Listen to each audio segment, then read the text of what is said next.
Hi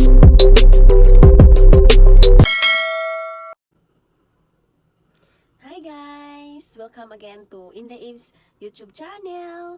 So, ayan po mga ka-Inday, kumusta na kayo dyan? Sana po, nasa mabuti po kayong kalagayan.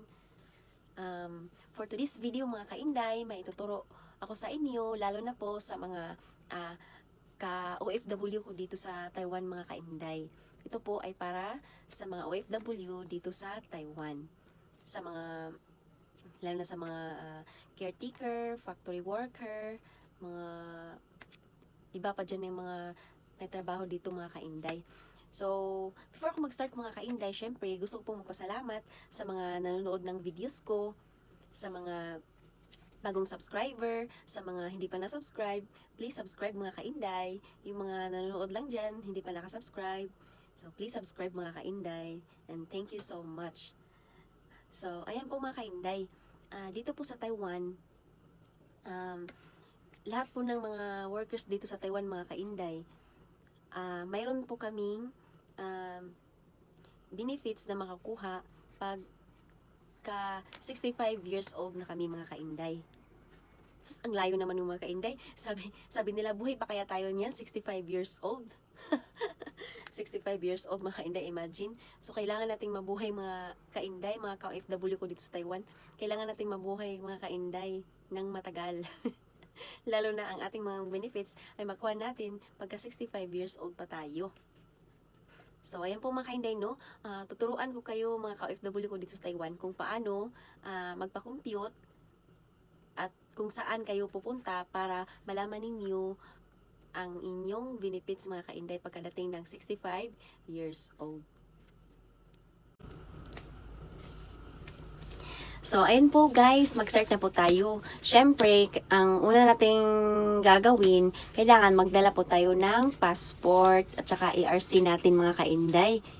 Kung pwede po, dalhin nyo din yung mga old ninyo na passport at saka old ARC. So, yun po guys, ang dadalhin dito. Doon mga ka-Inday, madali lang po.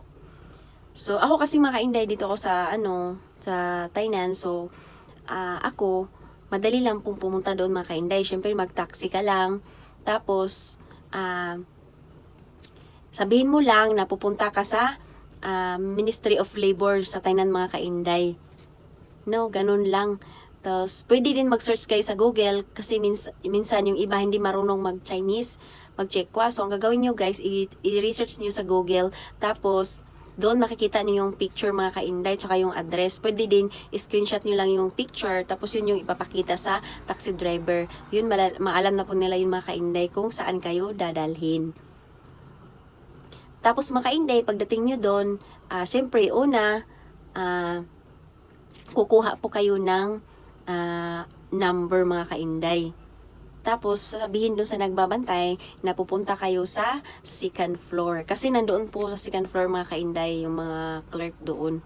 So, napakadali lang guys. So, hintayin mo lang yung number mo. Tapos, pagdating doon, alam na nila kaagad yun. Kasi pag mga Filipinos ang pupunta doon, alam nila kung anong gagawin doon. So, tapos, yan, hingin po nila yung mga ka-Inday, yung passport nyo, tsaka yung ERC card. Ang ERC card po ay isang card po namin dito mga ka-Inday. No, kasi pag wala kami niyan, hahulihin po kami sa pulis dito. Kailangan po yan. Alien card po yan mga ka-Inday. So, yan lang po mga ka-Inday ang gagawin ninyo mga ka-OFW ko dito sa Taiwan. Passport at saka ERC, yung mga luman nyo, dalhin nyo din.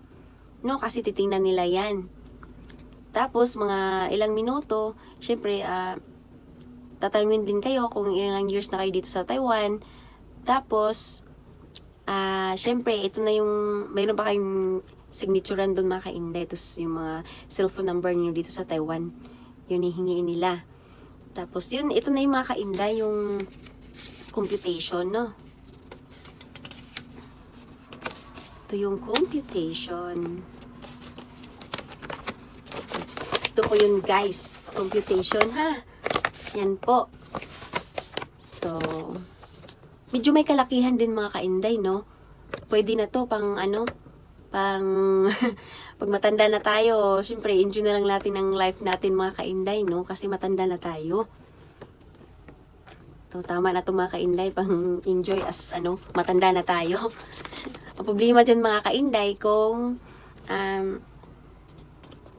problema dyan kung aabot pa tayo ng 65 years old. Siyempre mga kainday, alam na natin ang gagawin para makaabot pa tayo ng 65 years old. Tulad ng sabi ni Father, nung nagsimba ako guys, nung nakaraan, nung Sunday. Sabi ni Father, kasi yung pare dito mga kainday, alam nila yung mga benefits din ng mga foreign workers dito. Tapos nagbiro siya. Tapos sabi niya, oh, yung mga dyan, kayo, may matatanggap kayo na benefits pag 65 years old. Sabi niya. Tapos sabi naman, oh, Father, baka patay na kami niyan. sabi niya, tawa kami ng tawa. Sabi ni Father, ito lang ang gagawin niyo para mabuhay pa kayo hanggang 65 years old. Para ma-enjoy niyo yung pera na yan, no? Kasi hindi kasi yun pwede ibigay ngayon, guys. Kailangan talaga 65 years old. No? At tayo lang po mga kainday, yung mga foreign workers sa Taiwan, tayo lang po ang pwedeng makakuha niyan. Hindi po yan pwedeng ng iba. No? So, sabi ni Father, sige, ang gagawin ninyo, ito na lang. Kumain kayo lagi ng gulay. Para healthy, guys, no? Tama naman si Father. Kailangan natin kumain lagi ng gulay, daily exercise. No, hindi yung exercise na sobrang pagod-pagod naman guys. Yung tama lang na exercise, pang pa-circulate ng ating dugo, mga ganun, mga bones natin. Ayan po, kumain na lang tayo ng maraming gulay. Mga kainday, para aabot tayo sa ganyang edad. Para ma-enjoy natin yung 65 years old na benefits na yan. So, yan po mga kainday, no? Ang akin ay umabot po ng, mga kainday? Ang akin ha? Umabot ng,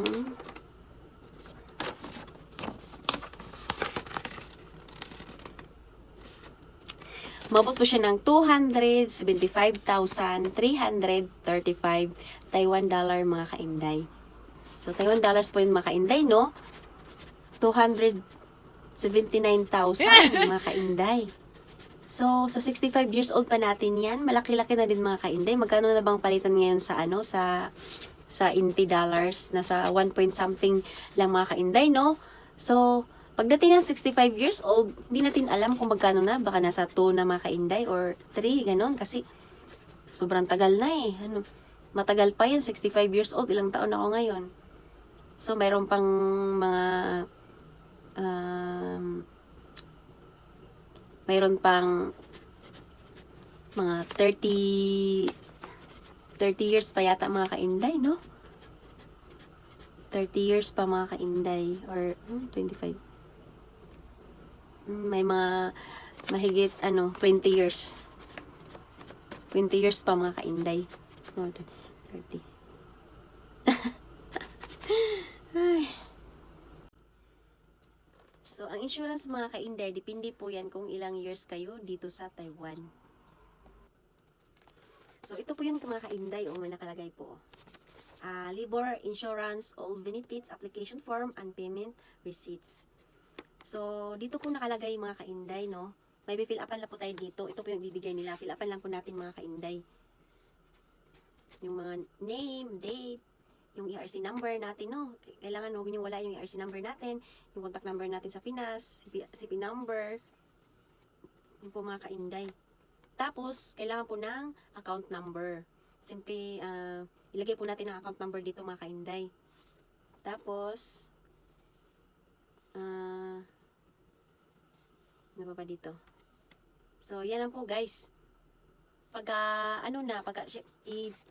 Ano po natin itong mga kainday, i-email po natin to sa Bureau of Ministry of Labor mga kainday dito sa Taiwan. Meron po nakalagay ditong address, oh. Pagka 65 years old na talaga tayo guys, saka natin i-email tong na to mga kainday, itong papel na to.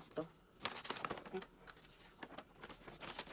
So So ito guys, itong papel na to guys, no? Ito po yung ipadala natin sa Taipei mga kainday. No, may nakalagay na address dito, Bureau of Labor Insurance, Ministry of Labor, number 4, Section 1, Roosevelt Road, Chongqing District, Taipei City. Nandun kasi yung main office nila mga kainday. So, pagka 65 years old na talaga natin, papadala tong papel na to. Tapos, dito natin i-address yung nakalagay dito mga kainday. Pwede din, sarili ninyo ang magpasa nito mga kainday kung kaya nyo pang mag-travel at 65 years old. Babalik kayo sa Taiwan at ihatid ninyo doon ang itong papel na ito mga kainday doon sa main office doon sa Taipei. So, ayan po mga kainday.